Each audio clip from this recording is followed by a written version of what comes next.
Ito na nga ang aga-aga, nakaluto na tayo ngayon ng ating,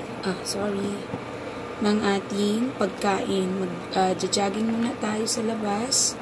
And then, ayan, pagbalik natin, luto na. Brunch na. Ayan, nagluto tayo ng sinigang na baboy. Ayan. O diba, gusto ko kasi pagka umaalis ang bahay, pagdating, wala na ako masyadong gagawin. So, diba, katulad ko rin po ba kayo?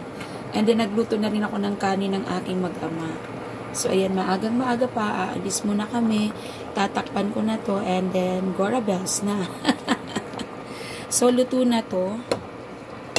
Sinigang ulit ang aking niluto ngayon. Ayan, napakasarap na sinigang. Dinamihan ko lang ang mga gulay, kasi mas gusto ko ay maraming gulay. Ayan. Ayan. Sobrang sarap. Ayan. At ang gusto ko pala sa sinigang, yung maraming taba, hindi lang laman. Actually, sa baboy talaga gusto ko taba. Ayan. Ayan. Binili ko kagabi yung karne doon sa may meat shop sa amin bago kami umuwi ng bahay. So, ayan, may nakita na ako palang binibilan sana ng lingsa. Kaso sa highway, alanganin kung bigla kaming tigil. So, hindi na namin binalikan ni tatay. So, ayan, kasi nga nagmamadali kami kahapon. Ayan, kasi bayad ng kuryente, pila, ng gamot. So, kaya ito, hindi namin nabili, gabi na lang, or taro. Ayan, sarap. O, diba?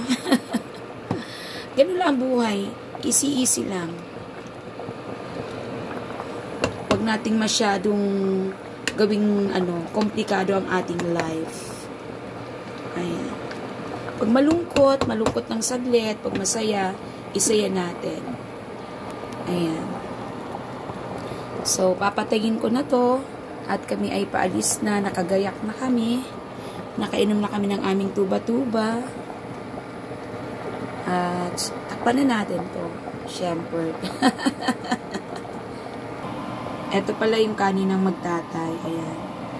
Buong magdamag na nila to. Umaga, tanghalian, and then hapunan. Minsan nga, sa susunod pang umaga.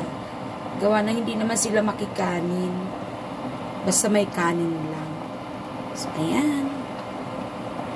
At eto na yung ating sinigang. Takpan na natin. And then, Gora Bells na po muna kami. Today is Saturday pala.